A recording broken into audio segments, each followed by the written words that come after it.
নমস্কার বন্ধুরা, আজ আমি একটু আলুর দম আর পরোটা বানিয়েছিলাম, সেই রেসিপিটাই তোমাদের সাথে শেয়ার করছি।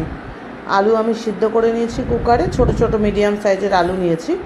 এবার আলুটা আমি পছন্দ মতো পিস করে নিলাম। সেদ্ধ করা আলু একটু সর্ষের তেলে জিরে ফোড়ন দিয়ে আলুটাকে আমি একটু হালকা করে ভেজে নেব, লাল লাল করে হালকা করে ভেজে নিলে এদিকে মশলাটা আমি তৈরি করছি।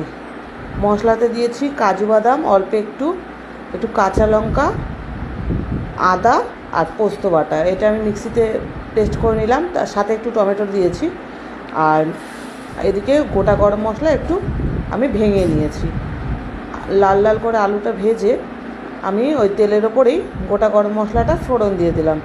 আর মিক্সির যে মশলাটা ওটা বাটি থেকে বের করে মশলা ধোয়া জল আর তেজপাতা একসাথে একটু টাইম দিয়ে কষবো। তাতে দিয়ে দেবো একটু হলুদের গুঁড়ো, পরিমাণ মতো নুন, চিনি, কাশ্মীরি রেড চিলি পাউডার। আর যেহেতু আমার কাছে মটরশুঁটি ছিল না, একটু মিষ্টি ভাব হওয়ার জন্য কিশমিশ দিয়েছি। এবারে আলুটাকে একসাথে ওই মশলাটার সাথে কষাবো, একটু ঢাকা দিয়ে দিয়ে কষিয়েছি।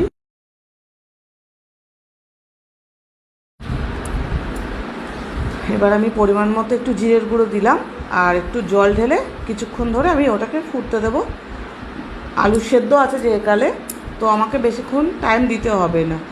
এবার নামানোর আগে একটু গরম মশলার গুঁড়ো আর ঘি ছড়িয়ে আমি একদম সাদামাটা আলুর দম, যেহেতু গরম পড়ে গেছে বেশি মশলা দেবো না, এটা আমি এবারে পরোটার সাথে সার্ভ করব।